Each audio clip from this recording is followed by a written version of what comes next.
All right, this is chapter 6, review, periodic table.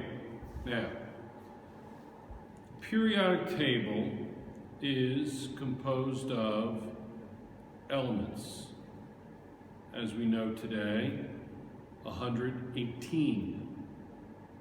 It goes to 7p6. There are trends on the periodic table and categories of elements on the periodic table, and I'll go over that as an add-on to this review. The three main categories are metals, nonmetals, and metalloids. The trends: electronegativity, ionization energies, atomic radius, ionic radius, etc. I'll go over, as I said, at the end. Metals are good conductors and of electrons, and if it's a good conductor of electrons, it's generally a good conductor of heat. Conducts electrons, will also conduct heat. Nonmetals are poor conductors. Now, the noble gas filled valence S and P. So look at a periodic table. Okay.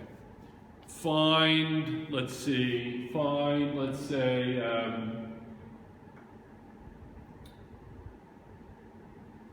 iodine. Okay. Iodine is 5p5. The valence electrons are 5s2 and 5p5. So there are 7 valence electrons. You don't worry about the 4d electrons. It's the s and p electrons. Okay, let's look at the shielding effect. What is the shielding effect? Well, for very large elements, let's look at francium. Francium, 7s1. Why is that sole electron in the first group of francium, 7s1, why is it so loosely held? Well, it has it has 87 protons, so it has a very large nuclear charge. But it's far away from the nucleus, that electron, but also these electrons that orbit between the nucleus and that outer shell, 1, 2, 3, 4, 5, 6, let's say 7, right? That one electron there is shielded by these inner shells of electrons. The shielding effect is the shielding of the valence electrons between the valence electrons and the nucleus by inner electrons, and it weakens the nuclear charge that is holding those valence electrons, in this case one valence electron, in orbit around the nucleus. So the shielding effect is caused by these shells, inner shells of electrons. Okay, so let's erase some things here. We can erase this. We can erase this. We looked at that. Okay? We looked at the shielding effect. Okay, what's left? Now, the metals. Sodium, calcium, aluminum, all metals. Obey the octet by giving up electrons. So therefore, let's look at calcium.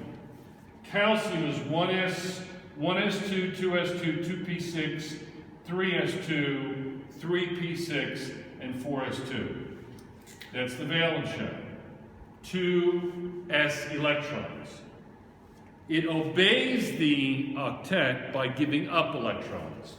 So it's going to be +2, the ion calcium is going to be, you're going to give up these 2 electrons, thereby you have that charge, you have a valence shell looking like argon. So here you have the octet, S and P's.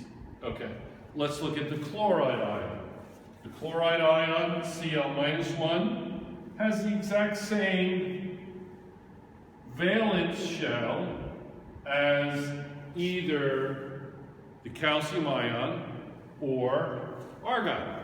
It's 1s2, 2s2, 2p6, 3s2, and 3p6. Remember, that was 3p5, but it gained that one electron. Clear? Okay, now, what I will do is, I will look at, power failure. Let's continue with the various categories of elements on the periodic table. The brown is the nonmetals. It's on the right side of the table. The alkali metals, that's the far left, that's group 1, that's the yellow. Orange, alkali earth metals, that's group 2. The blue, the cyan color. The noble gases, that's 18. Halogens, that's group 17. It's the green. Synthetic, that's number 43, technetium. Uranium-92 is the largest naturally occurring element. Uranium-238 is the dominant isotope. Uranium-235 is the most famous isotope. But anything heavier than uranium, neptunium all the way to the end, 118, they are considered synthetic, and promethium is also, number 61, is also considered synthetic, and that's the blue, the dark blue, the indigo color. Intertransition metals, that's the Fs down at the bottom. That's the lanthanide series and the actinide series. 4F and 5F. The transition metals, that's the pink, that's groups 3 to 12, transition elements. There are 10 columns of transition elements. The post-transitional elements, the gray, the light gray, you see the aluminum, and from 113 to 117, that gray area, funny shape. Metalloids are between the metals and the nonmetals. That's the purple area. Lanthanides, down at the bottom, that's the 4 Fs. The actinides are the green. The lanthanides are red, the actinides are green. A note is that elements can be more than one category. You can have, for instance, americium, number 95. It can be an intertransition metal. It can be an actinide. It can also be synthetic. So these can be, some of these elements can be different types, different categories at the same time. You should know these categories for your exam. These are the periodic trends that you should study. Take out your notebook and review these various periodic trends. The direction of the arrow is increasing. So the first is going to be the nonmetallic character is increasing from bottom left to top right. The metallic character is increasing from top right to bottom left. The atomic radius is increasing from right to left. The atomic radius is also increasing top down. The ionization energies are increasing from left to right, and they are also increasing bottom to top. The electron affinity are increasing from left to right and from bottom to top. The ionic radius, you should pay special attention to and review that in your book. Notice that only involves columns 1 through 17. So that's in two parts. The anions, rows 17, 16, 15, that's going to increase from right to left. And then the cations will also increase in radius from right to left. That's going to be groups 14 to 1. Now, we don't really want to talk about the ionic radius of anything but period 2 and 3. So that's what I want to limit our discussion of ionic radius to. But be careful. So let's look at period 3, the various anions. Chlorine is going to be the smallest of the three anions.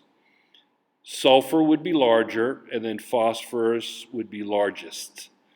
Now remember, phosphorus, sulfur, and chlorine have a valence shell of 3, and remember, they're ions, so they all have 18 electrons, and the one with the nuclear charge that's higher would be the smaller radius. So it's going to increase ionic radius from chlorine, sulfur to phosphorus. Now, silicon, aluminum, magnesium, and sodium. Silicon is +4, aluminum is +3, +2, +1 for sodium. They are all going to have 10 electrons because they're satisfying the octet by giving up electrons. So they're all going to have 10 electrons. So the largest of those is going to be sodium. Silicon has the larger nuclear charge, so that will be smallest. And then as the nuclear charge increases to 11, that will be the larger one. So they all have the same valence shell, which is 2, just like neon. They have all 10 electrons, valence shell of 2. The larger nuclear charge is silicon. That'll be the smallest. And then sodium will be the largest. And that is your review for periodic trends.